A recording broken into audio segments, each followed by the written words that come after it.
All right, hi everyone who's joining. Welcome.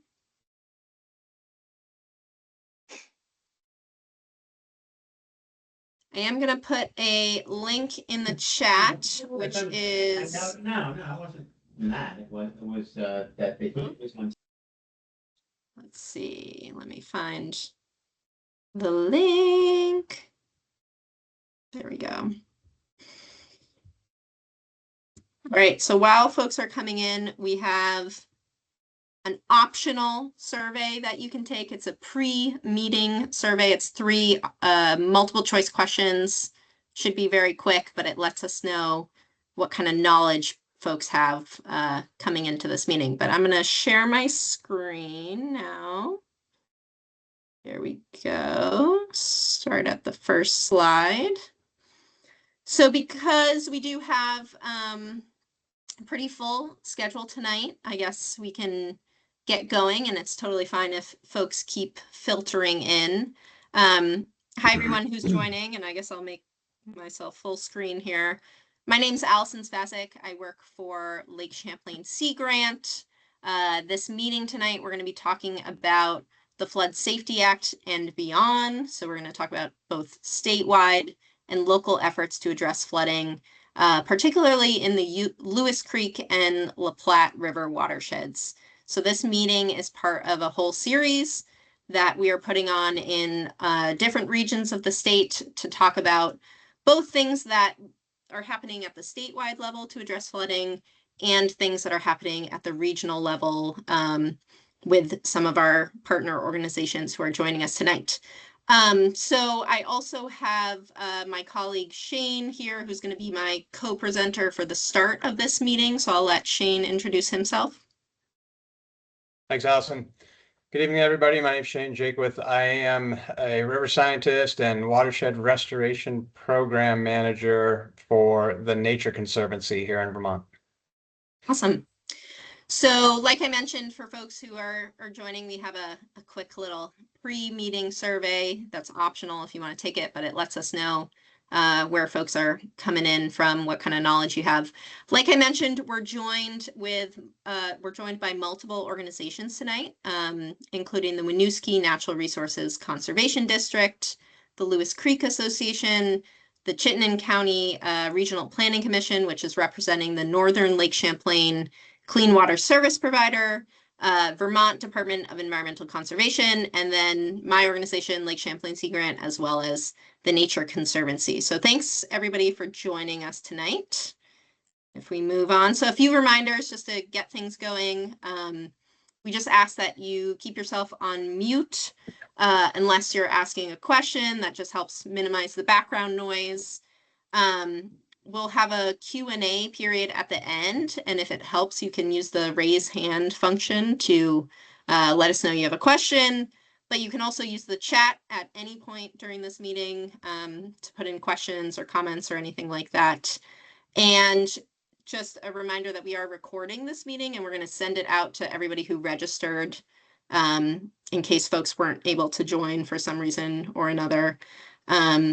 And that is all the reminders I have. The agenda tonight. Shortly, we're going to hear from a couple folks at Vermont DEC. Then the first half of this meeting, we're going to spend talking about statewide efforts to address flooding. And we're going to primarily be talking about the Flood Safety Act.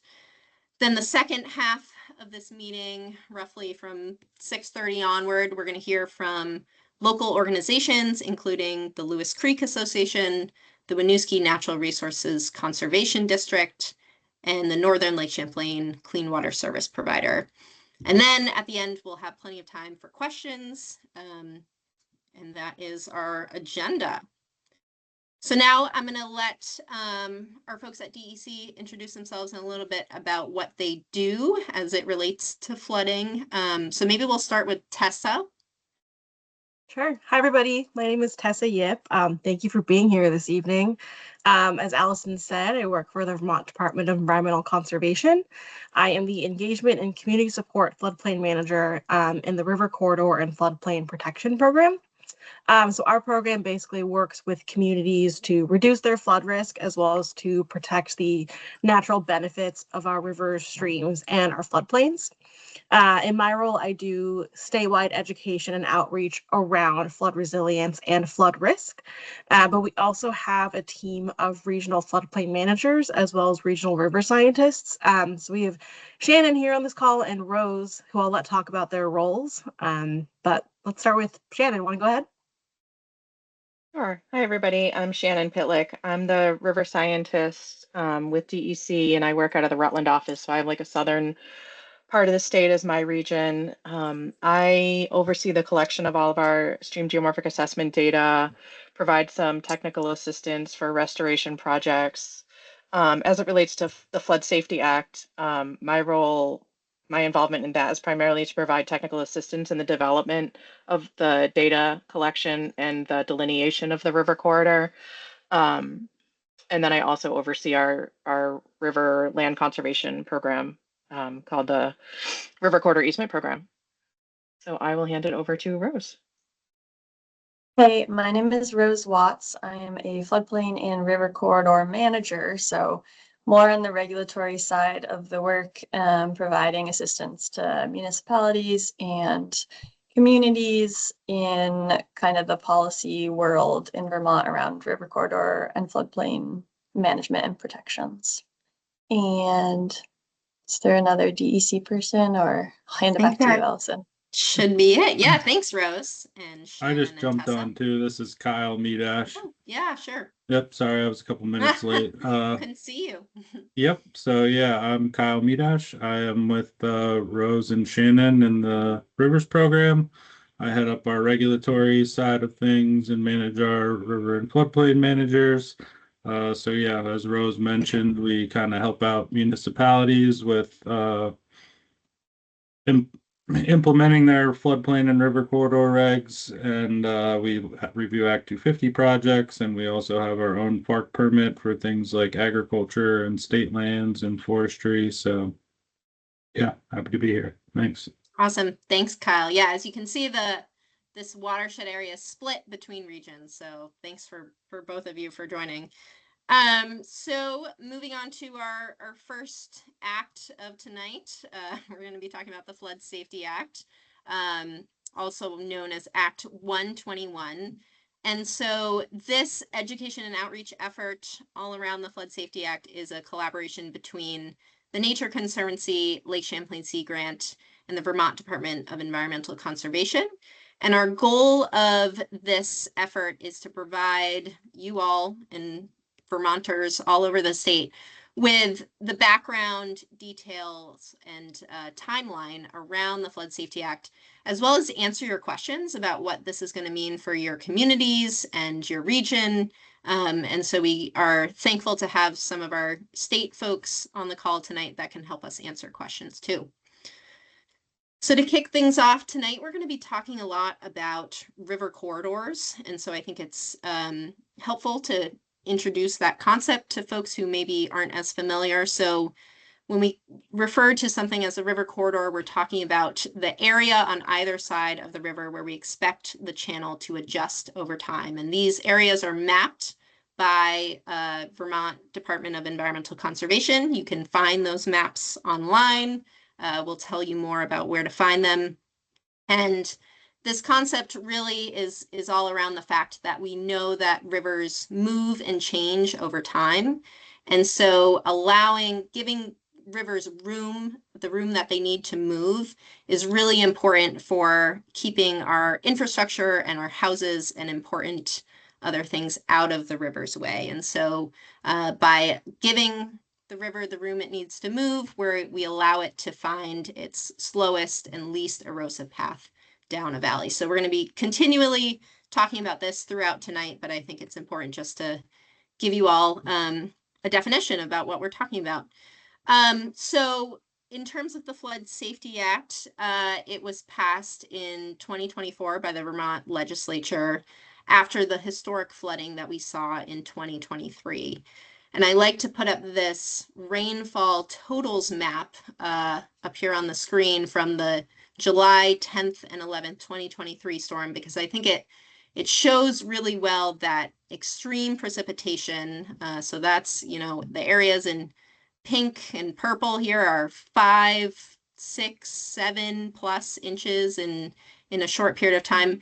That extreme precipitation, it's not following town or county boundaries. And a lot of what we do to address flooding in our state is at the municipal level. But what we find is that, you know, the flooding that eventually follows doesn't follow town or county boundaries. And so the most successful flood mitigation efforts are often the culmination of many actions taken all along a river system. So if we take a watershed-wide approach, we know that that's going to be more successful in terms of mitigating flood risk and making us safer in the event of future storms. And so because this act takes a statewide approach to a lot of the different regulations around our rivers, in effect, it's also taking a watershed-wide approach. So the Flood Safety Act aims to mitigate flood risk in multiple ways. The first is that it establishes state regulation of proposed development in river corridors. So like I mentioned, that's what we're going to be spending a lot of tonight talking about. But the act also creates statewide minimum standards for development in national flood insurance program enrolled towns. It will also strengthen dam safety through increased oversight and maintenance requirements. And then finally, it aims to increase floodwater storage in wetlands by establishing a net gain wetland rule. And so we can answer questions about all these other parts to the act, but we will be spending most of tonight talking about the river corridors part. And thinking along the timeline for this part of the act, what's important to know is that we expect the administration of the rules around river corridors to begin in January of 2028. In the meantime, there's a number of different things that the act mandates. One of those is a 2-year education and outreach effort. And so that's what tonight and these kind of presentations are kicking off that effort. And we'll discuss some of the other things as well shortly. So to back up and provide a little bit of context about how we got here and to the passage of the Flood Safety Act, I think it's important to remember that Vermont has a long history of large and destructive floods dating all the way back to 1869 and probably before that as well. And for each of these kind of great floods that our state has experienced, the damage estimates have exceeded hundreds of millions of dollars, which has been adjusted for inflation. So flooding certainly costs our state a lot, but it also happens quite frequently. So in between all of those, you know, major flood events that some of us might be familiar with, there's also a lot of frequent and more regional floods that take place and the impacts of flooding happening around the state.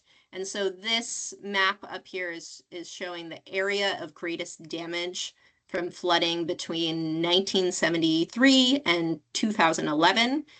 And what you can see is that almost on a 1 to 2 year basis, somewhere in the state is being impacted by floods.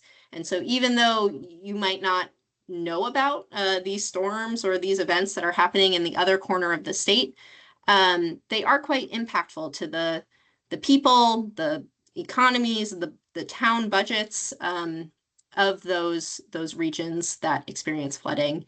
And so we know that flooding is the most common and costly recurring hazard in Vermont. The Nature Conservancy has done an analysis that found that Vermont's average annual public flood damage costs are around $30 million per year. And so when we talk about the damage that's caused by flooding, I think it's important to distinguish between inundation-related damage and erosion-related damage.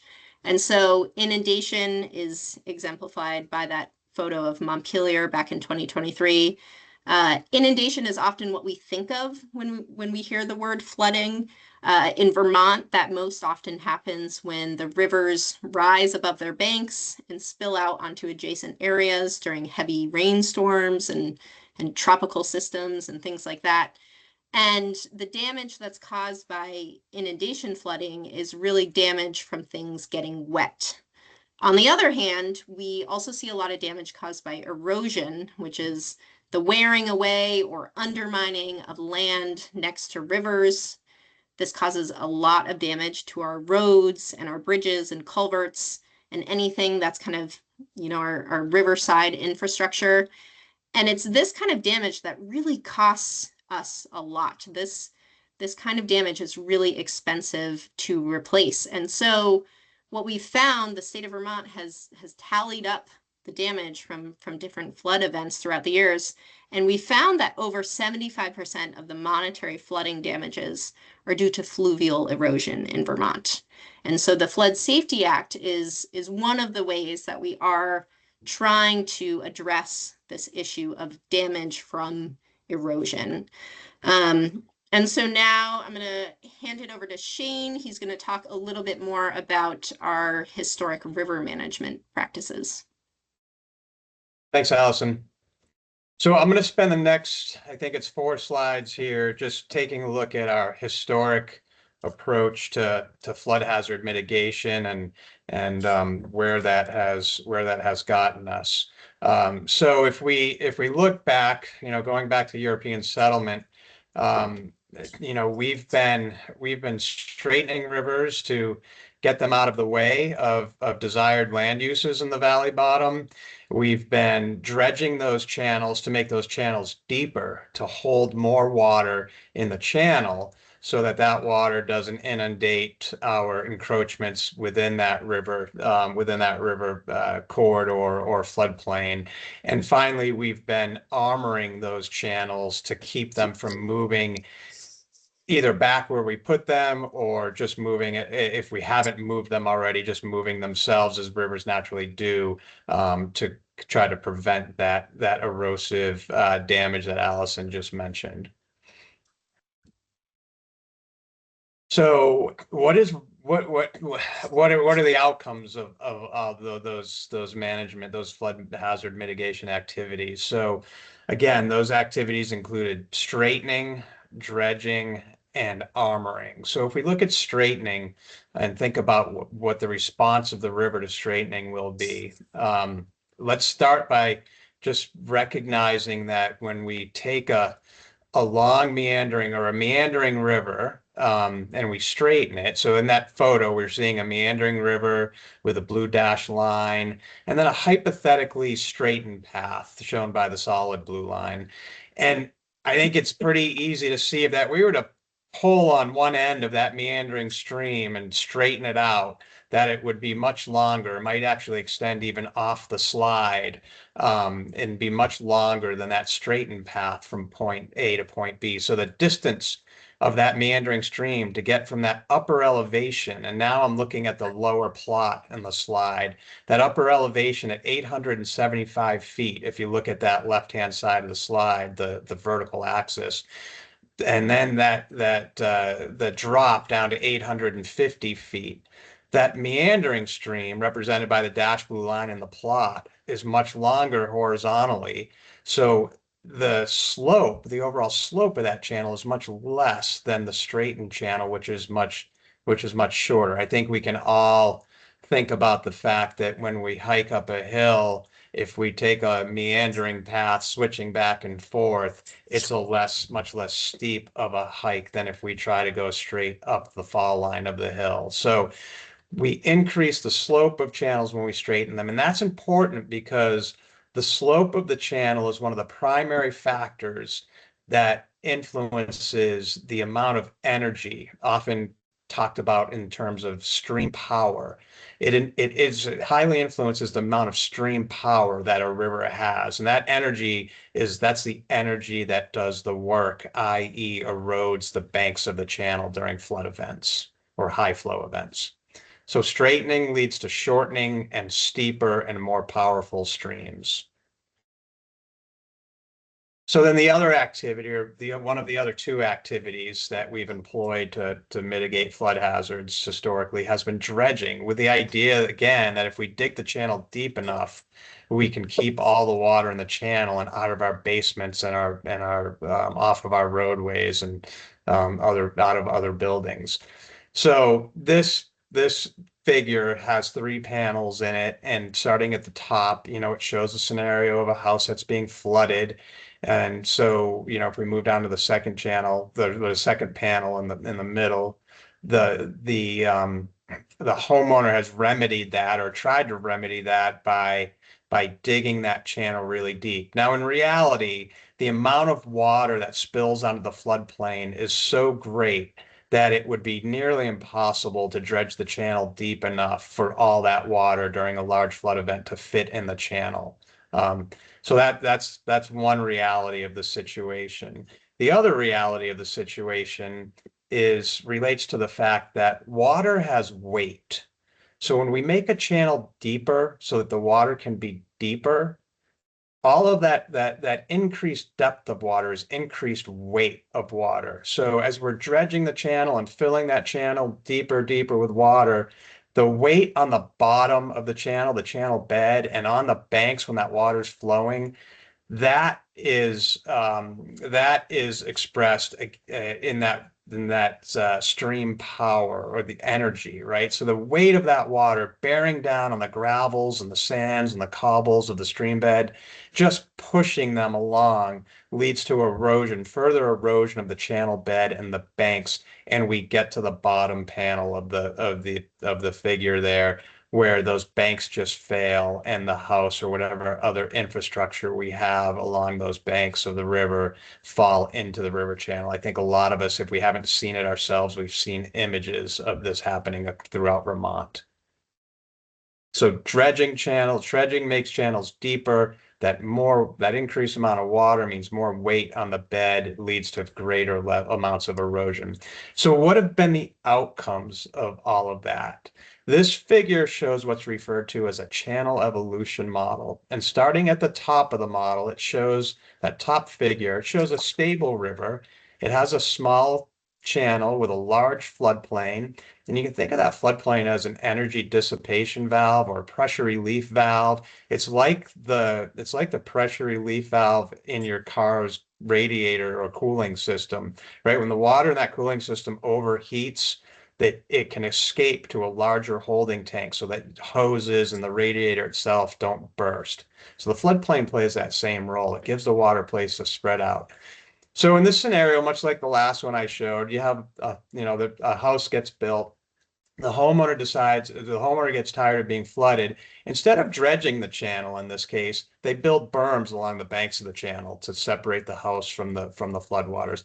That has the same impact as dredging, because whether you dredge the channel out from the bottom or add height to the banks on the sides to create more capacity in the channel, you're increasing the potential depth of that channel. And as I just described in that last slide, the water starts to erode the bed of the channel. It cuts downward.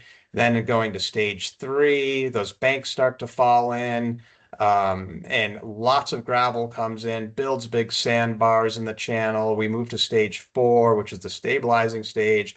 And we get finally to stage 5, where those floodplains revegetate and they form new floodplain, and we get a stable configuration, a lot like the first image at the very top of the diagram. But we've lost a lot of landmass, we've lost a lot of infrastructure along the way. So the state DEC Rivers program, which Shannon Pitlick, who's here tonight, is with, has assessed 5,000 miles of river throughout the state. And this is on the ground, in the field, with tapes and survey equipment. This isn't desktop, looking at data on a computer. On the ground, measuring river channels to understand the condition of those river channels. And just for context, there's about 23,000 miles of river in the state. So 5,000 is a good chunk of the total state river miles. They have found that 75% of all those river miles that they have assessed are in these stages 2, 3, or 4 that are circled in the diagram. They're down cut or gullied. They're disconnected from their floodplains. They don't have that energy dissipation mechanism any longer. So when we get these large flow events, they are just ripe for massive erosion. And this is a very major component of the reason, or the fact that we see such extensive high cost damage when we have high flow events. All right, thanks, Shane. So in Vermont and throughout the United States, historically, we've relied on the National Flood Insurance Program to help insure us against flood risk and also help mitigate that risk in some ways. And so communities voluntarily participate in the program. They agree to regulate their floodplains to a certain extent set by FEMA. And if you own a home or a business in the special flood hazard area and you have a federally backed mortgage, you're required to purchase flood insurance if your community participates. And so this map up here is showing all the municipalities that participate in the National Flood Insurance Program. It's pretty good. It's all but about 20 municipalities, give or take. And so we might feel like we're doing everything we can to mitigate flood risk and help us protect ourselves in some ways if we do get flooded. But there are some drawbacks from only relying on this program alone. And so this program is very important, but we're going to describe some of the ways that we can also do better. One of the drawbacks from the NFIP is just simply that we are a rural state. We have a lot of small streams, headwater streams up in our mountain valleys that are quite small and don't have mapped flood hazard data that comes from FEMA. And so we have a lot of cases where there's small tributaries that may be pretty benign for most of the year, just might be a little trickle, things like that. But during heavy rainfall, and especially because a lot of our rivers are so steep, they can become quite powerful and cause a lot of damage from flooding during those extreme precipitation events. And so one drawback is simply that we just don't have accurate or any data at all for many of the streams that are in our state. Another drawback is just simply that the National Flood Insurance Program doesn't address fluvial erosion hazards, which you'll remember account for 75% of the damage that we see from flooding. And so we end up having unfortunate situations like this where there are properties that are not in a regulatory FEMA floodplain, the 100-year floodplain, sometimes it's referred to, which is shown here on the map in the yellow outline. And so this property here, you know, they probably maybe don't have flood insurance. They aren't required to because they're not in that zone. Maybe they never thought that flooding would be an issue because they're so high above the river. But height doesn't do you much good when the river decides to erode or carve a new bank into the side of your house. And so for this particular situation, the property is in the river corridor, but not in the regulatory FEMA floodplain. So we're not considering all the risks associated with flooding if we're only relying on inundation-related hazards. Okay, back to Shane. All right, thanks, Allison. Okay, so back to this idea of river corridors. You know, so we talked about the fact that Vermont has a long history of both, you know, less frequent but very damaging floods at a large regional scale, a long history of more frequent floods at smaller scales, geographically speaking, and erosion hazards are by far and away our greatest expense. Erosion damage represents our greatest expense. And the NFIP NFIP program, which is a very important program. It's important that we protect ourselves from inundation, and we have great participation in that program, but it just was never intended to protect us from erosion hazards. Just was never the intent. So back to this idea of river corridors. So the state came up maybe close to 20 years ago now, maybe 20 years ago.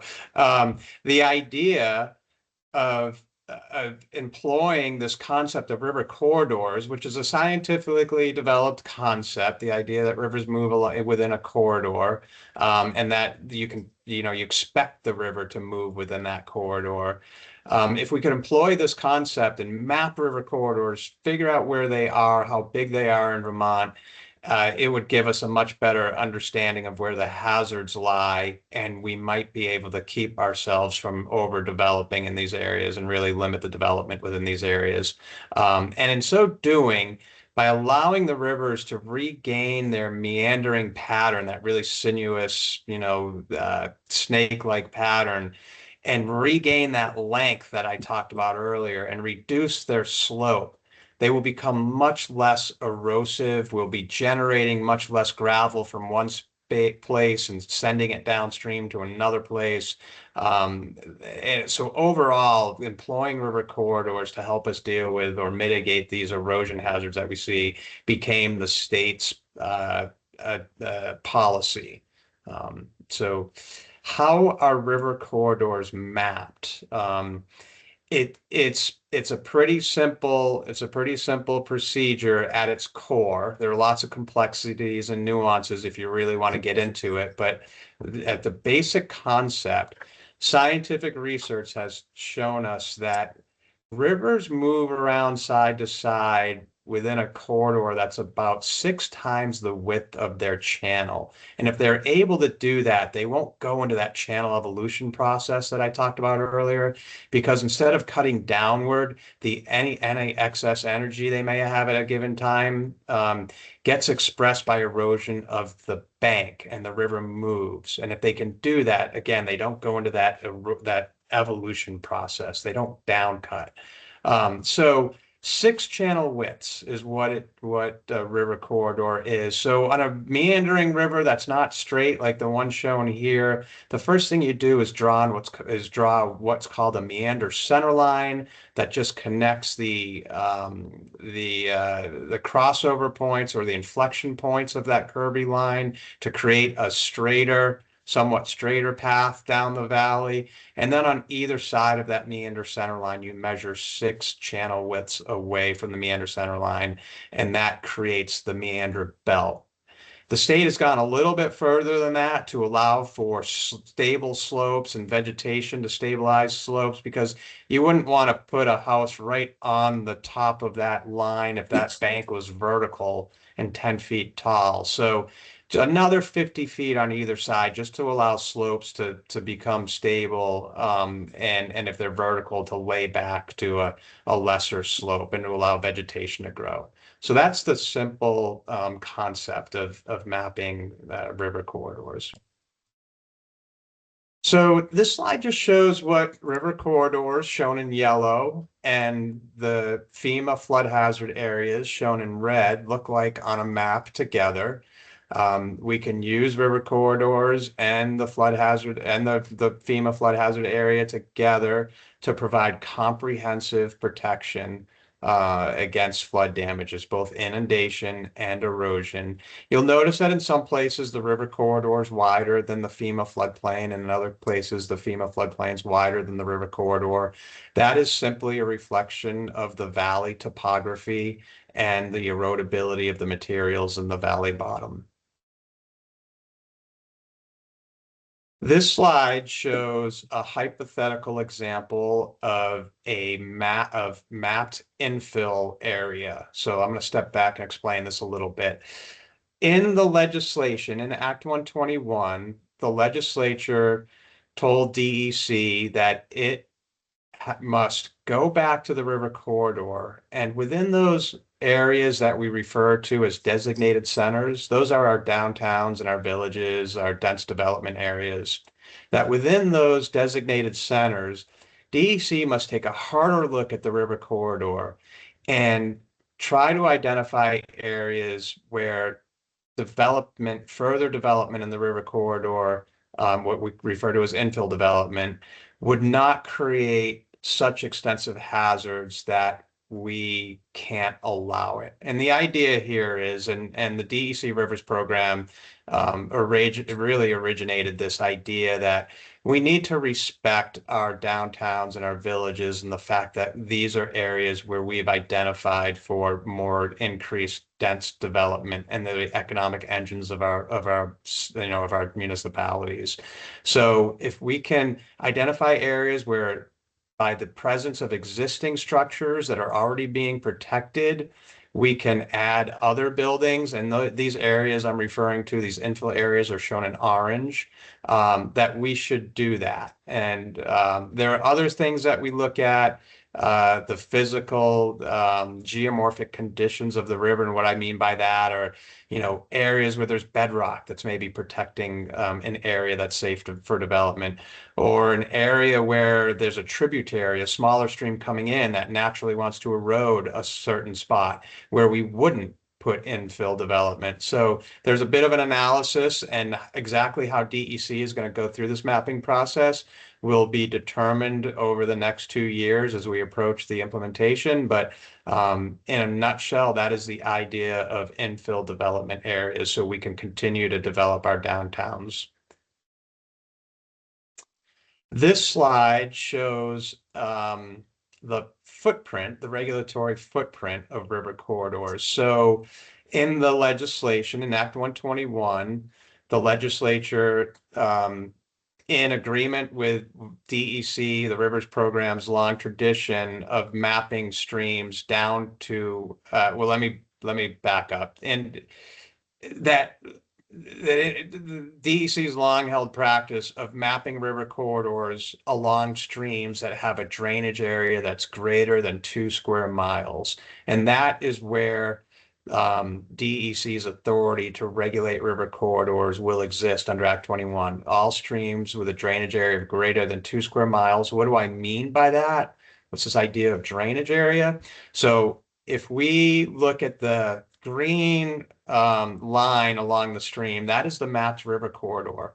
And if we start down at the bottom of the stream that has the 2 red dots on it, and imagine that we're walking up that stream, where we're in that green area, that river drains more land area than 2 square miles. So the drainage area is simply all of the land area that contributes water to a point on a stream. So if we're walking up that stream and we get to that first red point, the watershed area, and that area is shown by the blue polygon, that area is greater than 2 square miles. So at that point in the river, there is a river corridor mapped. And if you want to do something within that river corridor, if you want to develop within that river corridor, you'll need to get a permit from the state to do that. As we continue walking up the stream to that second red point, we get to the point where all of the land area upstream contributing water is just 2 square miles. That's the point at which the river corridor map stops. You can see the end of the green zone. And upstream of there, the state will not have jurisdiction to map development in the river corridor. So that's the jurisdictional footprint of the river corridor. So just wrapping up here a little bit, some final considerations for everybody to think about, municipalities and individuals. If you want to check out the river corridor maps, they are available to see on the ANR Atlas. So if you just Google that, do a web search for ANR Atlas, you'll quickly find that. Or the Flood Ready Atlas. And again, you can do a web search to find that pretty easily, and then just make your way to river corridor maps. Permits for new development in the river corridors that are mapped permits will be issued or required from DEC starting January 1, 2028. DEC may delegate authority to interested municipalities to regulate their river corridors themselves, So we didn't talk about it, but there are currently a bunch of municipalities that regulate their river corridors. That's been something you've been able to do for quite a while. And going forward, the legislature created an the legislature gave DEC the authority to hand over jurisdiction or regulatory authority to municipalities. There probably will be some criteria for municipalities to meet just to demonstrate that they have the capacity to do that if they want to do that, but that will be an option that DEC may take. Let's see, municipalities may regulate development along streams with watersheds that are smaller than 2 square miles. So I just showed that last slide explaining that river corridors are only mapped for streams greater than 2 square miles, and that's where jurisdiction will be. If a municipality wants to regulate river corridors on streams smaller than that, they can certainly do that. DEC has a way to identify those river corridors. It's not the same as the mapped river corridor, but there's a way to identify that regulatory area. And you can work with DEC to do that as a municipality, and you would adopt floodplain regulations that include that regulatory language. And finally, the Emergency Relief Assistance Fund, otherwise known as ERAF, is a fund that is used to incentivize flood mitigation practices such as right-sized culverts and bridges and the adoption of river corridors. So since DEC came up with the concept of river corridors back in 2010-ish or 2014, and municipalities have had the ability to regulate river corridors. Doing so provided municipalities a greater share of money from the ERAF program or ERAF fund when they had disasters in their town, and they had to pay 25% of the total cost of the disasters. The ERAF fund would kick in and help them pay that. And if they had river corridors in place in their town, river corridor protections or regulations, they would get a larger share of money from the state to help them cover their cost share to the federal dollars that come in. So now that everyone's going to technically have river corridors throughout the state because it's going to be regulated statewide, what happens to those incentives is kind of unclear. That'll all be worked out over the next couple of years in the lead up to 2028. And finally, almost one of 2 remaining slides, just information at this on the Flood Safety Act webpage or page on the Flood Ready website. You can find more updated information and FAQs and some infographics and recorded videos. So more information is there on the web if you wanna go check that out. And finally, this presentation, as Allison mentioned, is part of the legislatively mandated outreach and education campaign that DEC must conduct before the Flood Safety Act is implemented. The legislature really wanted to hear back from people. So if you want to provide comments, questions, concerns about the Flood Safety Act, you can go to this link, and those comments will go right to DEC, get wrapped up into a report that eventually goes to the legislature. And of course, you can always reach out to Allison and myself. Our contact is at the bottom of the slide there. Awesome. Thanks, Shane. All right, so that is our statewide portion of the meeting tonight. And so we're going to think more locally now. And so we have a couple of local organizations. This meeting is specifically for the Lewis Creek and LaPlatte watersheds. And so it's fitting that we have the Lewis Creek Association with us. So I'm going to pass it over to Kate. Great. Thanks, Allison. Nice to see you all tonight. I'm going to share my screen here. I have a few photos, and hopefully we'll try to keep it fairly brief so we can get to questions. I know I already have a question for Shane, so okay, great. So Lewis Creek Association, began back in 1990. We are an independent nonprofit watershed organization. We focus our work on our watershed towns. We have relationships with conservation commissions, our state and local partners, like many of those you're seeing here tonight. We work with volunteers, and we have a very active board to help advance our mission. We partner with the government agencies and with folks like the Winooski Natural Resources Conservation District, who you'll hear from shortly, to help advance some of our clean water and restoration projects together. Okay, so despite our name, we actually work in several watersheds. So we serve the Lewis Creek watershed, as the name says. We also work in the LaPlatte River watershed, which runs sort of from Heinsberg and Charlotte into Shelburne and drains out into Shelburne Bay. And then we also work in sort of the smaller, what we call the direct to lake drainages.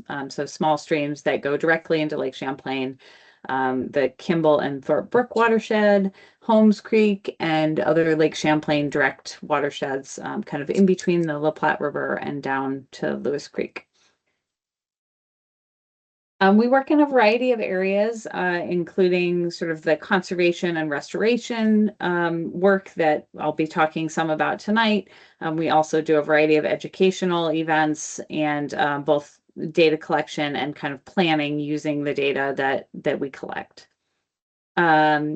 So back in, I think it was about 2015, we realized that there was a need to help address sort of the Lake Champlain pollution and large amounts of phosphorus entering the lake.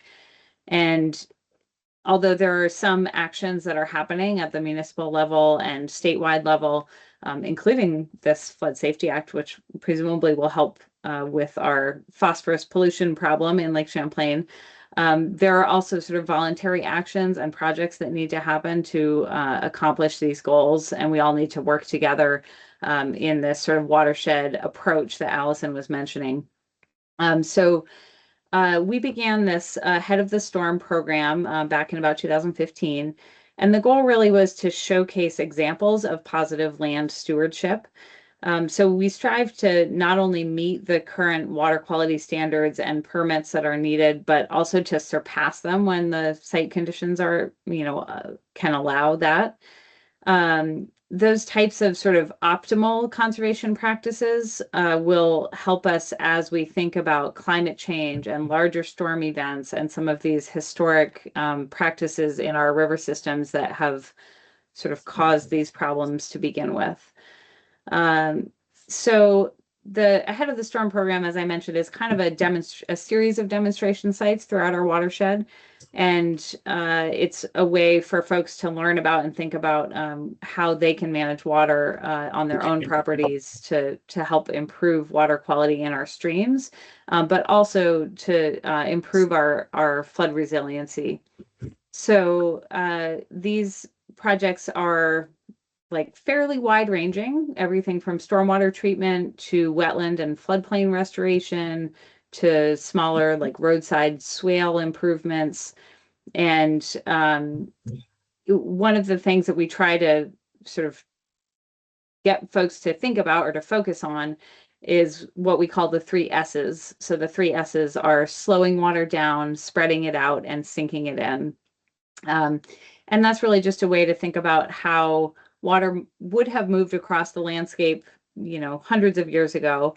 We want to try to mimic that and replicate that as much as we can. We've made a lot of changes to our landscapes and to the way that water moves, in present day. So however we can help through these small practices to slow water down, spread it out, and sink it into the ground are all really helpful.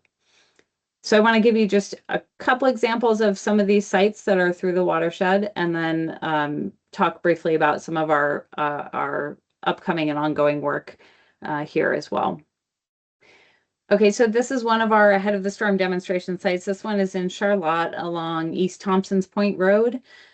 This is a roadside swale that was designed with these, what you're looking at are these kind of rock check dams, or rock berms almost to help slow the water down before it drains into Thorpe Brook, which is kind of up at the upper right side of your screen.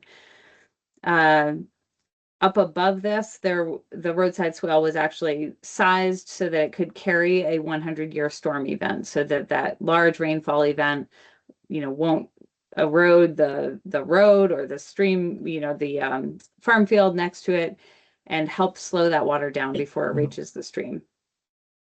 We're working on a similar project to hopefully be constructed this summer in Starksboro at the Common Ground Center, where essentially the roadside ditch currently is eroding into Lewis Creek. So we'd like to help improve that situation there. Then spreading water out. This is one some of you may recognize. This is the Heinsberg Town Garage. And at this site, buildings and berms sort of running along the side of this brook were removed to make space for this stream to spread out onto what was originally a natural floodplain, but had been kind of filled in over time. So there was some excavation and removal of that extra berm, that extra material that had come out of the stream. We did a lot of plantings and seeding in this new floodplain that you see along the left side of the screen. And in the stream itself, there were rocks and logs added to essentially help raise the bed of the stream up so that when we do get those big storm events, that water can spread out, it can slow down, drop its sediment out there onto the floodplain before rushing downstream. And when we had our very large flood event a couple of years ago, this floodplain functioned beautifully. It did just what it was supposed to do. That water came out onto the floodplain, slowed down, and minimized the damage downstream to the culvert on the road that essentially we're standing on to take this photo. And then sinking water into the ground. This is at Shelburne Community School. The road sort of in the background there is the bus circle where all the kids get dropped off in the morning and the buses come around. And originally this was a mound of grass, essentially in the middle of this circle. There were some storm grates along the edges of the pavement so that water would go straight into the ground. It would get into a pipe system, and from there it went directly into McCabe's Brook, which is joins up with the LaPlatte River right near the mouth, right near Shelburne Bay. So essentially the water off the pavement, the sidewalk, the bus circle, all that was going and being piped directly into the brook. So with help of our engineering firm and volunteers, the students, the teachers, we were able to build these rain gardens. So now water flows off the pavement into the rain gardens. It's captured in these bowls and kind of held there. The plants are able to take up the nutrients in the water and use some of them to grow. And then it does eventually filter down and get into that same pipe system. So it does go, still into the brook as it did originally, but really the water's a lot cleaner by the time it gets there. We have a variety of rain gardens on public and private lands that can be toured, including Silver Street and Route 116 here in Heinsberg, Greenbush Road in Charlotte, Brook Lane in Shelburne, and we're currently in sort of the final design phase for one at Coda Field in Starksboro. So if you're interested in learning a little bit more or seeing some of these other sites, we do have a story map on our website where you can kind of click through and see some photos and learn a little bit more about each of these ahead of the storm demonstration sites. Okay, so I just want to give you a few more sites briefly. The first one is restored wetland behind the United Church of Heinsberg. It doesn't look quite like this anymore. This was shortly after they were done with construction and they had just laid down a bunch of seed. But this was a wetland that had historically been converted to agriculture and then into playing fields, very, very wet playing fields. There was a stream, or there is a stream, I should say, that flows sort of to the left of the church. And it made a couple of strange 90-degree or more angle turns and eventually ended up down in the LaPlatte River. Through this work and funding, we were able to both design and then implement a wetland restoration. So now that stream is able to move more naturally in sort of meandering line as opposed to a ditched, funny, 90-degree turn line, and come through this wetland and kind of spread out, use, the nutrients. Those plants can take up the nutrients and help clean that water up before it reaches the LaPlatte River. And so, again, as this water spreads out here, just like Shane was talking about, the, water is able to essentially spread out, get cleaned up, and get absorbed before heading downstream. And, in terms of flood resiliency, this does help with sort of the amount of water and that rush of water that is reaching the downstream areas.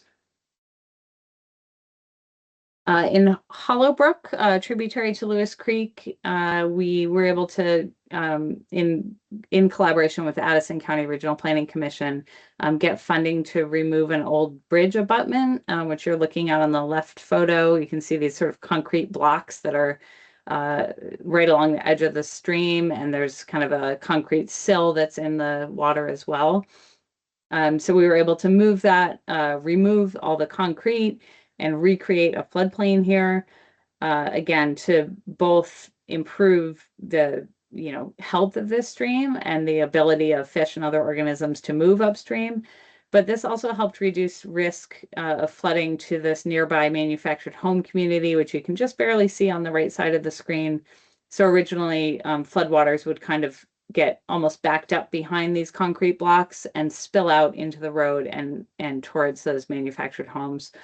Now they're in the sort of right side of the screen, you can see this recreated floodplain where now the water has space to spread out a little bit and not, hopefully not reach those homes as much.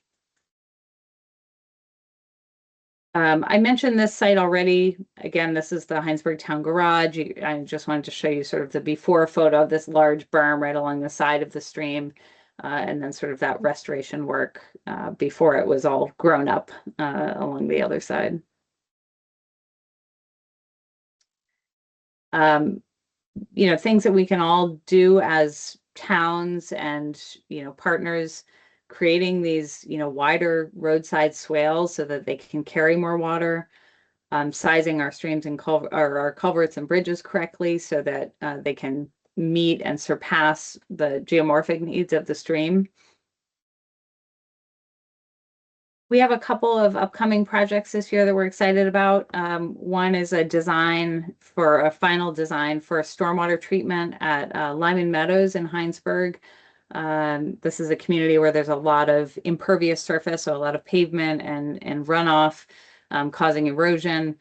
And we're looking forward to designing a couple of gravel wetlands and being able to capture some of that runoff before it, rushes downstream and potentially impacts flooding downstream as well. And then also in Heinsberg, you're looking at Route 116, just south of the village of Heinsberg.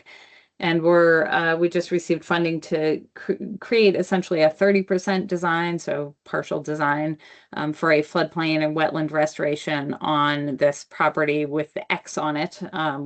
There's a house there that will be removed this year because it was bought out. It had been flooded, I think, 5 times in the last 10 years. So looking at doing some design work for floodplain and wetland restoration on this property and on adjoining properties. The property marked with the X will actually become part of the Heinsberg Town Forest, which is the property just to the south of it as well. So we're looking forward to continuing this type of work with private and public landowners. And, we're looking forward to continuing to make progress on both flood resiliency in our watersheds, as well as the overall problems of cleaning up our waterways and fixing some of these problems that have been ongoing for decades or maybe even centuries now.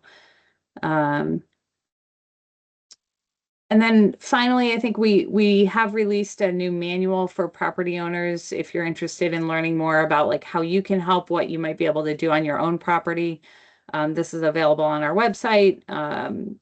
They're in most of our, maybe all of our local public libraries, and can help you kind of assess your own property to learn and direct you to other resources that you can use to learn a little bit more. So I think with that, I will stop and pass it back to you, Allison, to turn over. Awesome.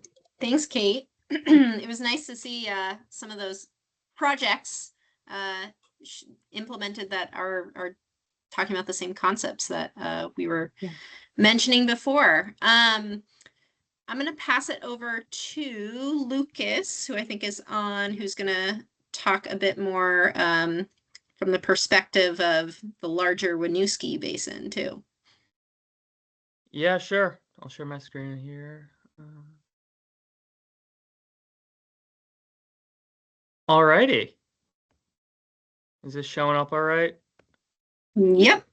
All right. So yeah, hi, Lucas Goldfuss from the Winooski Natural Resources Conservation District, implementing conservation practices in central Vermont. Although I feel like with our large service area, it's northern Vermont, central Vermont, western, southern, eastern, everywhere. So yeah, I'll keep going. Yeah, so a lot of people may not know this, but conservation districts are actually a product of the Dust Bowl.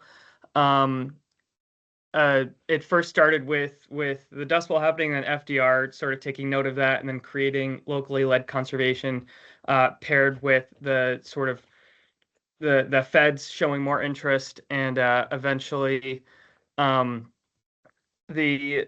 eventually allowing the formation of soil and water conservation districts to study erosion, demonstrate conservation practices, and then over time that expanded beyond agriculture into forestry, watershed health, community conservation, and today the Winooski NRCDs are local special units of government focused on protecting natural resources for current and future generations.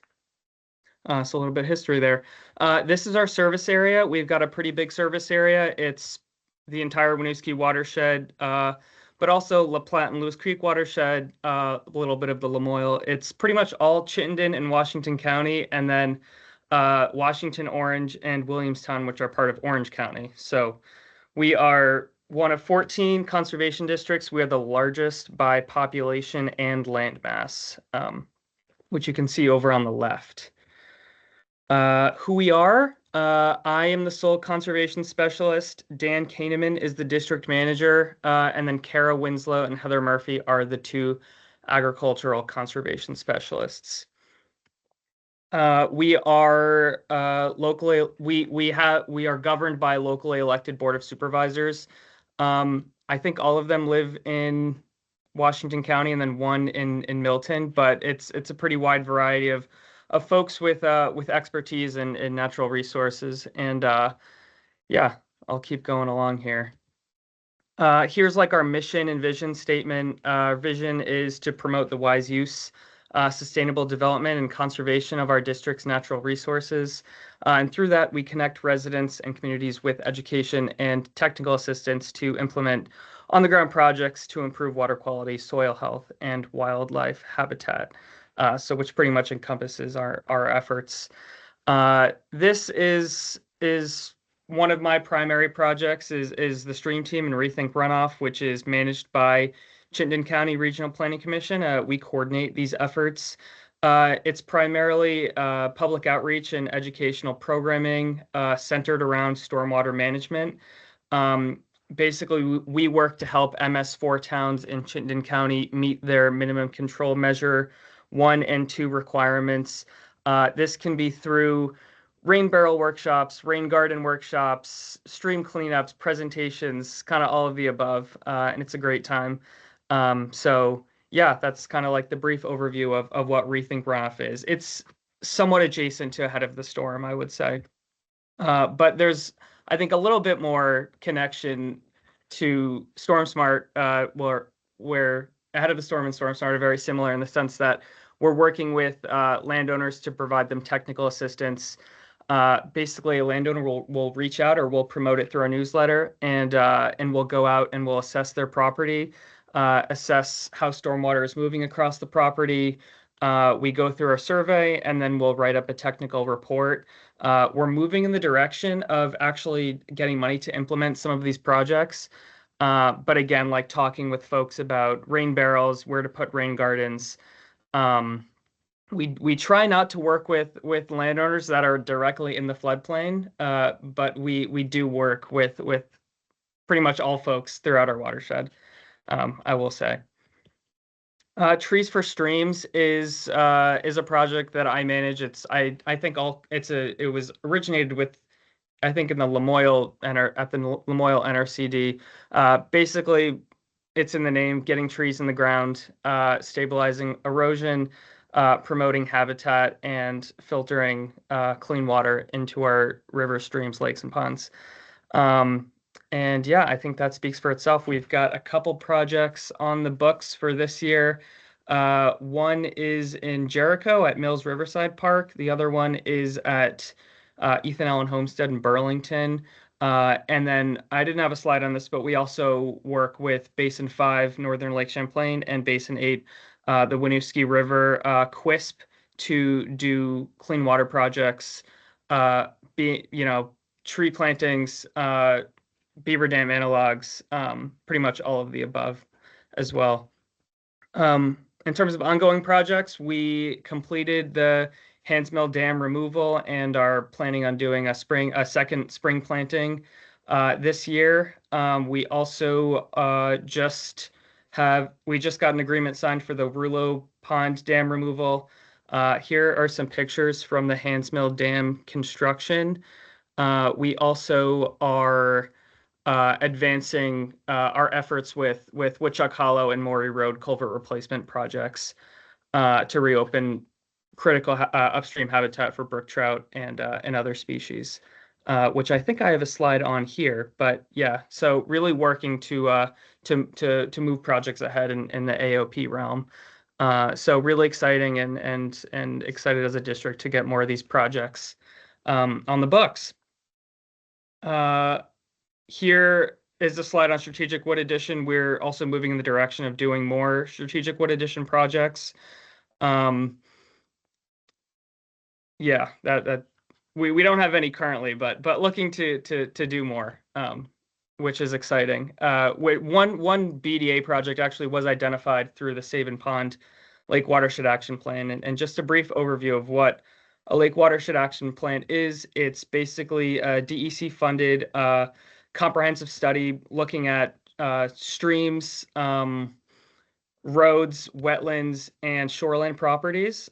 So we completed one on the Lake Iroquois watershed, and now we're in the process of working to do clean water projects that were identified through that study. So basically, the study happens, data collection happens, and then we have a list of prioritized projects that we look to move forward. So this past summer, we completed the Sabin Pond Watershed Action Plan in East Calais and Woodbury, and basically finished data collection. And now we're working to do the landowner outreach and actually try and move some of these projects forward. And one of those projects is actually a strategic wood addition, which is exciting. But lots of tree plantings. I think a culvert replacement, a gully project. There's quite a few that were identified. In terms of agricultural assistance, not my neck of the woods, but Karen, Heather are the ones that primarily take on those activities. We provide farmers with technical, financial, educational resources that they need to be good stewards of the Vermont general landscape. Basically, voluntary programming, targeted outreach. We provide technical and financial assistance to agricultural producers who are interested in implementing conservation practices. We work pretty closely with USDA, Vermont Agency of Agriculture and Food Markets, UVM Extension, to do nutrient management planning, cover cropping support, grant writing, conservation easements, buffer plantings, and I think Farm Team Assembly, which I don't know too much about, but they could probably speak more to. But here are just some pictures that they provided. And yeah, general technical assistance, grant navigation, which is real exciting stuff. They do most of their work, I would say, in Washington County. And we also have a skidder bridge rental program, which not many people know about, but we basically will rent out skidder bridges for $100 a month, and I think all of them are being rented out right now, which is great. So happy to keep that going. And then future projects that we're trying to get on the books is invasive species management and looking to find money to do more projects in knotweed removal, buckthorn removal. So there are definitely plenty of projects that we'd like to do, but just trying to find a way to do it is the goal. And yeah, that's the overall presentation of the district. Awesome. Thanks, Lucas. Yeah. And then to round out the night, we also have Dan here, who's going to talk a little bit from his organization.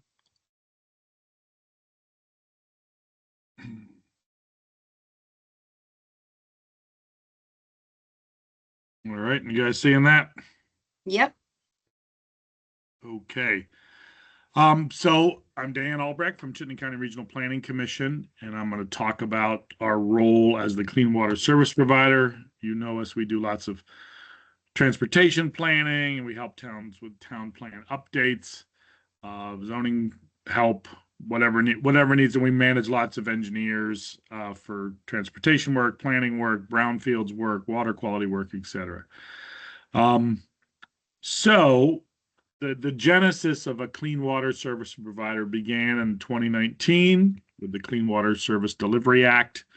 And the key thing there is you see in the graphic that there's these different sectors that are regulated. Ag is regulated, stormwater is regulated, roads are regulated, like with the municipal roads general permit. There's wastewater regulations, treatment standards for wastewater treatment plants. But when the state did Act 76 from 2019, they wanted to try to address non-regulatory targets. That load. That's basically the state knows it's there.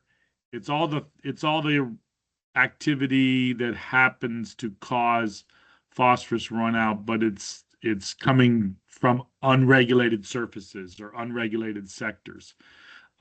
Typically in the natural resource realm, but there are private roads that, for example, don't fall under a permit. There's stormwater that doesn't fall under a permit. So the state put this thing into place. And one of the key things of it was the state said, we're going to take $7 million and we're going to divide it up amongst the Lake Champlain basins and Lake Memphremagog, and we're going to create targets for each of these basins to reduce phosphorus. So they created these things called clean water service providers on the left there. And we are one of 7 of them. We handle what's called Northern Lake Champlain or Basin 5, or as I like to tell people, it's not the Winooski, it's not the Missisquoi, it's not the Memphremagog, it's not Otter Creek and southwards. It's all the little streams from Ferrisburg north through the islands up to around Swanton or there, but excluding the Winooski and the Lamoille, obviously, and the Missisquoi. So our job is to have a water quality council that helps make funding decisions. We're there to identify, prioritize, develop, and implement projects. And we give out lots of grants or subcontracts to do projects. And then the state, they're the ones who set the overall funding levels and the targets, phosphorus reduction targets for each of the basins. So again, Basin 5, you guys are down at the bottom of the screen there in this neck of the woods, but you can see, yeah, it's not the Winooski, and then there's these little streams around Milton, Colchester, and Essex, like Mallett's Creek or Allen Brook, and then Georgia has like the Mill River, and then Rug Brook up around St. Albans, and then lots of tiny little streams in the islands. And all. Of course, the LaPlatte is, of course, your biggest direct-to-lake drainage in your neck of the woods. There's a council. Each basin has a council. It's made up of 9 members. And there's some representatives here in the room here. So we have good representation from watershed organizations, and these are pretty much the only watershed organizations in the basin. We still don't really have one for most of Chittenden County, but Friends of Northern Lake Champlain kind of takes care of the islands. And of course, Lewis Creek Association in the southern part of the county. So again, we're blessed to have Andrea and Sarah as her alternate. Municipal thing is sort of just a broad category, but Shane Geiger's the stormwater guy from Shelburne, and Tom Breezelden from the islands, a volunteer. Then we have the NRCDs involved, of course, Winooski NRCD, Dan, and Lucas here, he's his alternate. Regional Planning Commissions has some seats, and then land conservation organizations. So we have this group meets pretty much every month, practically, to vote on projects. So we've done a variety. We started in late 2022. We gave out our first grants in 2023.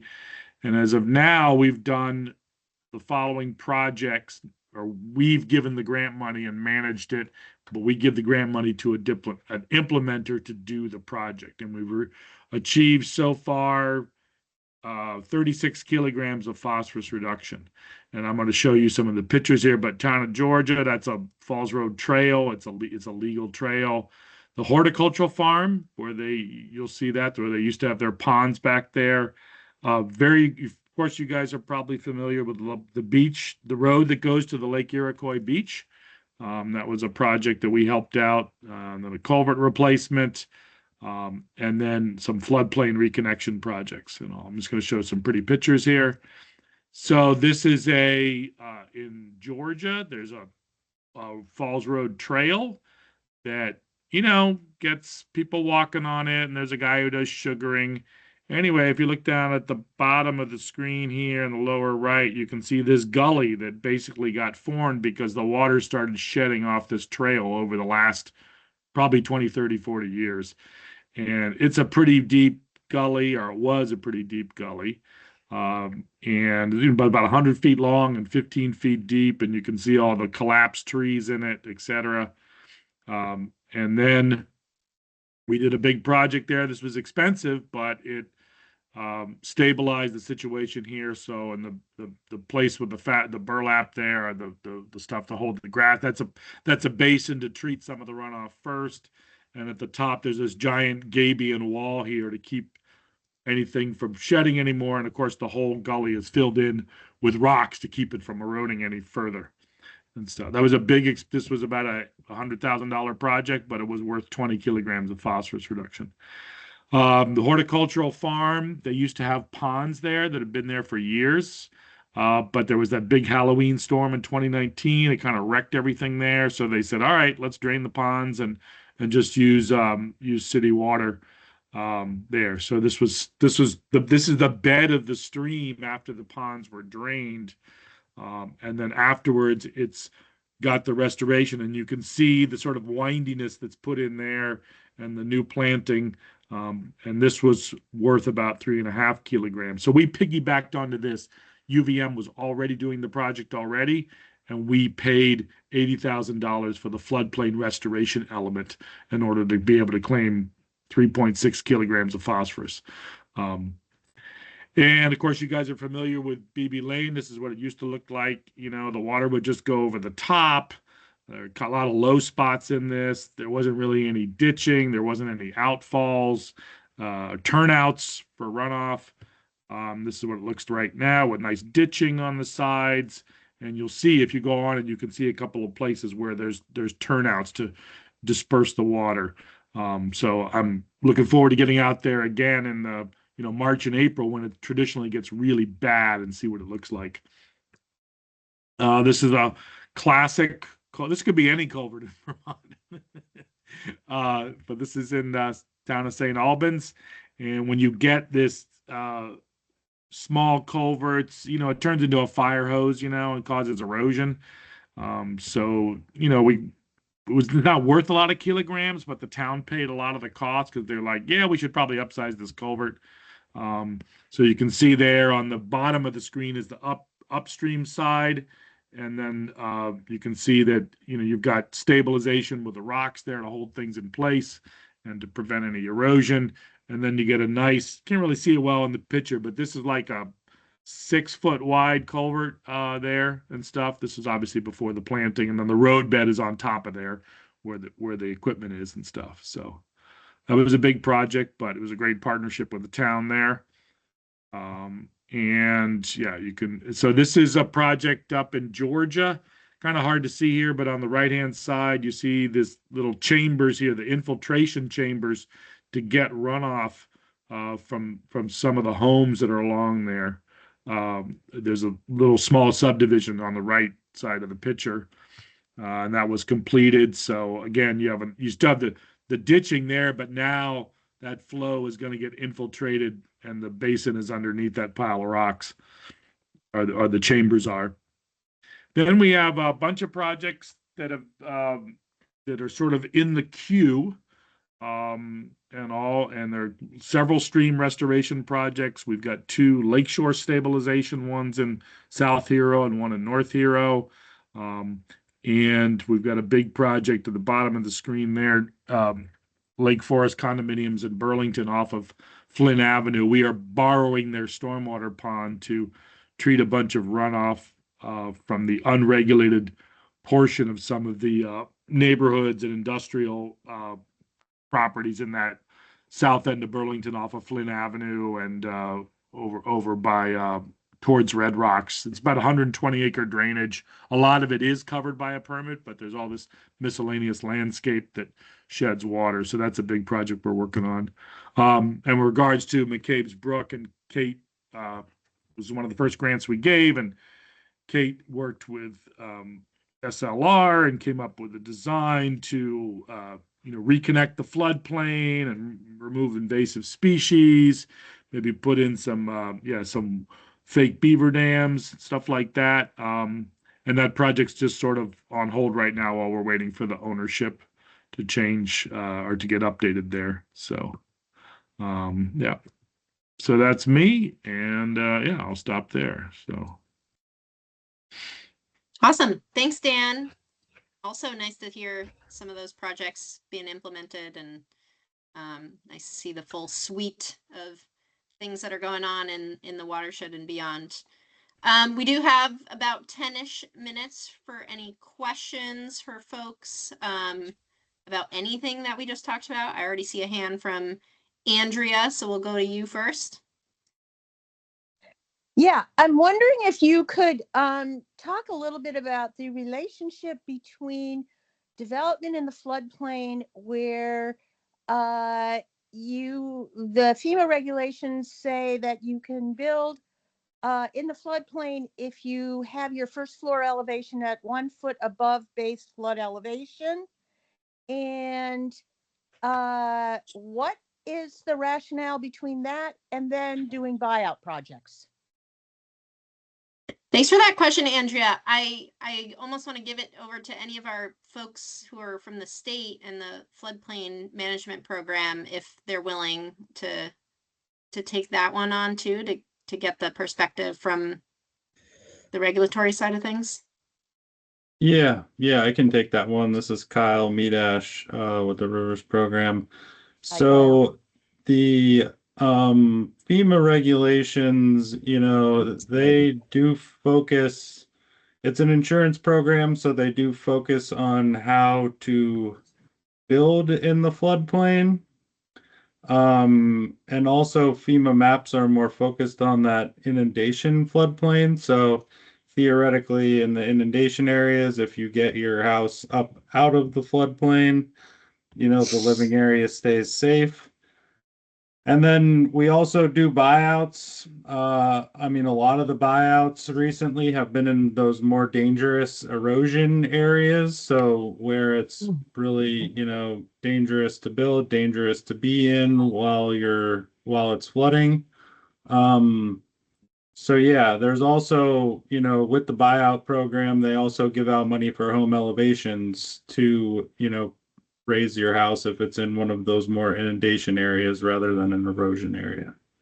So Could I just understand though that by filling in the floodplain, is this Flood Safety Act going to address the fact that we are removing land from the floodplain, the functional floodplain, by allowing the fill in it? So I don't understand how we can continue that practice when it goes against what we are trying to achieve. So yeah. Kyle, I Well, think is that's there anybody talking about that? Kyle, I think that's where your no adverse impact approach comes in, right? Is that correct? yeah, I was just gonna say that is kind of where the no adverse impact. So we don't allow for fill to elevate a building. Typically, we're looking at, just building that foundation and going up higher, or, putting parking under the building. So if you were going to build a house in the floodplain that meets that 1 foot above, 2 foot above requirement, I would recommend doing it without fill and just raising up that foundation, possibly even wet flood proofing the lower level so the water can come in and out. And Andrea, you're right that the part of the Flood Safety Act is looking at what the standards are for development in floodplains. So while we don't exactly know what those will be, it hasn't gone through rulemaking. Forgive me if I'm wrong from the state people, it's highly likely that we'll see some of those no adverse impact principles. Yeah, exactly. So under the Flood Safety Act, you wouldn't be allowed to use fill to elevate a new building. But you could put the building fill there. is prohibited. Yeah, okay. What's that? But the building is still there, could be there, but you're going to have to get to that building with a road. Yeah, and it's same thing. You wouldn't want to put fill in for a road that creates a berm and alters the flood patterns. Mm-hmm. Yeah, and Andrea, if that's in the corridor, it might be in the floodplain, maybe it's also in the corridor. You're gonna have to get a permit for that structure, and with respect to the river corridor permitting, that might be a lot harder than it is currently now to do that. And is that river corridor thing still going to be in effect with the downtown areas that will no longer have be in Act 250 jurisdiction? That's some good questions. The river corridor will still be in effect. There will be permitting for those downtown areas, those infill areas that I mentioned. You will have to get a permit for those developments in those areas. Yeah, so it will likely, Kyle, it'll likely be, the bar will be lower because it's in a mapped infill area. Will we get a chance to comment on the rulemaking? Yep. Yeah. Tessa, are you able to put that link to the link in the chat? Public comment. The comment form? Yeah, absolutely. Yes. And then there's going to be actual formal public input for rulemaking later on in the process as well. Yeah, right. And also, sorry. Yeah. Somebody else have a question? Yeah, it looks like we have 2 people with their hands up, so we'll try to get those last 2 questions. So we'll go with Beverly. Yes. Hi, Allison. Thank you very much for doing this. I'm Bev Soychek. I'm from the Vermont Beaver Association, and I'm here with my sister also, who's Cedar Lake Association in Moncton. And I just had a question and then just a quick statement. Earlier, you mentioned net gain in wetlands, and I'm not familiar with that. And I just wondered if you could explain that really quickly.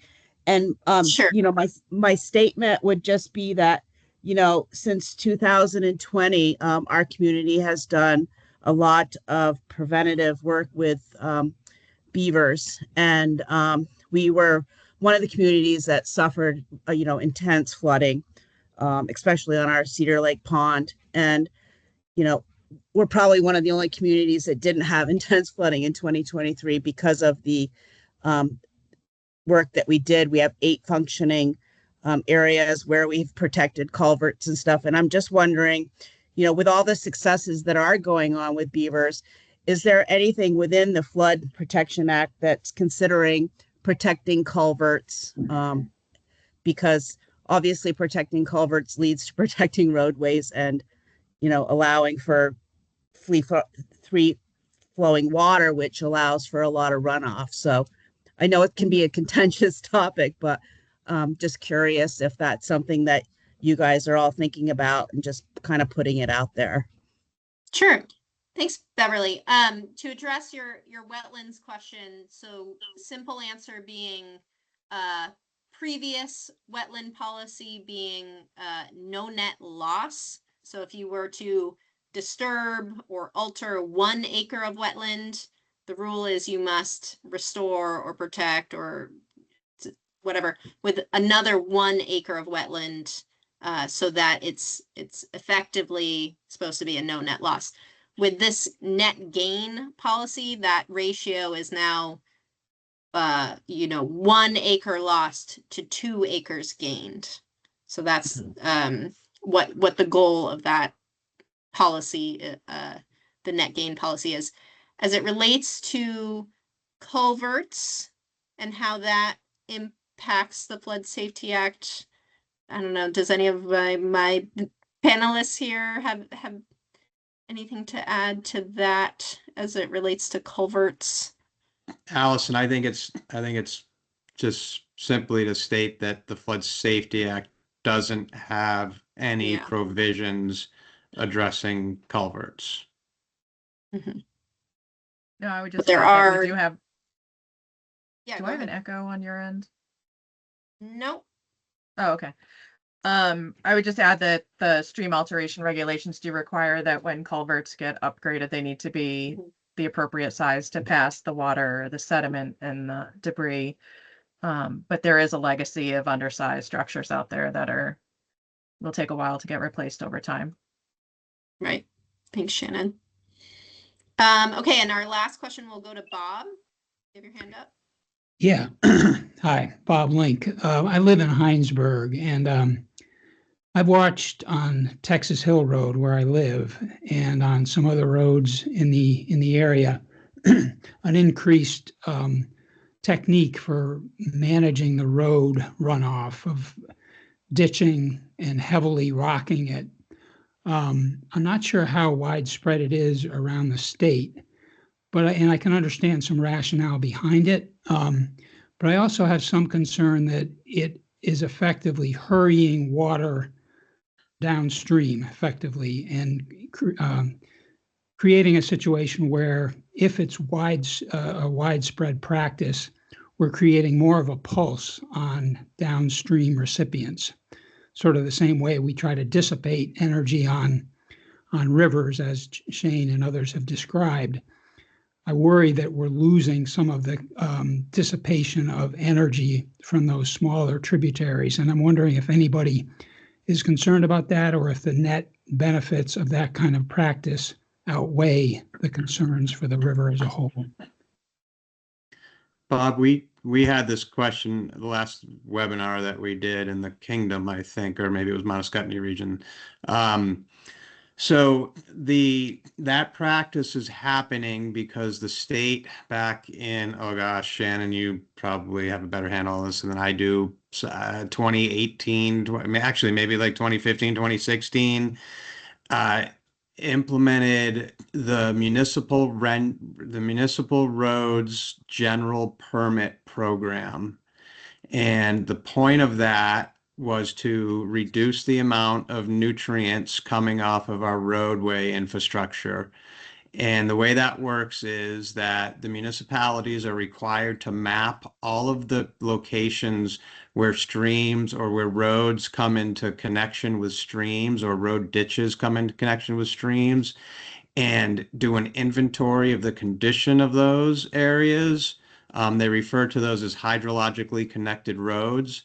And remedy any problems. So things like road crowns, a lot of what the Better Back Roads program focuses on, road crowns, improved ditching, etc. And the state provides money to do that. So a lot of the towns, including my town of Huntington, are really taking advantage of that. And so the rock lining situation, so first to say, like when we put roads in and we create ditches, we are changing the hydrology as you described. We're speeding up the water. We're collecting it and putting it in a columnar flow and speeding it up and sending it downstream. So that is an issue, and that's an issue we just can't get away from if we're building roads and creating, the drainage ditches necessary. There are things we can do to mitigate some of the impacts of those, and things like wider ditches with shallower slide slopes. The rock lining is to prevent the erosion of those ditches. A lot of the ditches look just like the images I showed in that channel evolution diagram. They downcut and they erode outward, they widen. So the idea of the rock is to armor those ditches so that those ditches don't erode and all that soil from the ditches doesn't go downstream. And one of the things about the rock is it's rough. It's a rough surface, right? It's a bumpy, rough surface. And that actually does quite a bit to slow the water down. That hydraulic engineers, when you do hydraulic engineering to figure out how fast and how deep water is going to go in a channel, one of the most important parameters that you enter is the hydraulic roughness value. And so those ditches, when they're rock lined, are really rough. So that really slows the water down. It's not great, like the original sin is putting the road and the drainage network in there in the first place. But obviously we need those roads and drainage networks. So perhaps the best thing we can do is to rock line those ditches to prevent the erosion and slow the water down. If you think like some places I've seen where they paved, I remember V-Trans a bunch of years ago paved the ditches on Appalachian Gap. So you had the smooth, tube going down the mountain that would just shoot water out. That's terrible, right? The rock lining is much better than that, but it still is an impact. Thanks, Shane. Anything else to add on rock line ditches or anything? Dan, you got anything else? No? No, but we could just add that at regional planning, we help all the towns do the inventory. We did the first ones in 2016, 2017, and the permit began in 2018. We help the towns track the status of all their, what are called their MRGP segments. We help them get grants. We have engineers on retainer to do the simple designs. And then if it's a flat road, you can get away with just a grass line swale. If it's a couple degrees, then you can do the check dams. But when it gets over, I think it's 8 degrees slope, you gotta have the big beefy rocks and then do turnouts. But there's also the benefit, people do, it's like the culverts. When people put in culverts 20, 30, 40, 50 years ago, like, oh yeah, 18 inches, that's good enough. Most of the time the stream is just, well then, so it's the same thing. Most of the time the old ditches sort of worked, but then when you get a big storm, the ditches can't hold up. And if there's not a good crown on the road, all that water is just going to go right down the road itself. So yeah, it's the road's there. We have to deal with it, and make do. But the added benefit, in addition to the water quality benefit, is that the more you do this, the less the roads get blown out, and you have to go run into FEMA with your hand out. So it's different for people. I know people. It's like you're out in a little rural area, and whoa, look at all this big chunky rock, and it used to be a real quiet road, and well, those days are gone. So. Yeah. All right. Thanks, Dan. Okay, we are at time, and I want to be respectful of people's evenings. Thanks everybody so much for joining. If you do have comments, the link is in the chat. Feel free to email any of us. There was some emails thrown around. We're happy to answer more questions if they come up. But thanks to all the presenters. Huge thank you. That was a really nice way to hear about what's going on more locally. Thanks, everybody. Thanks, everybody. Thank you all. Thanks, Allison.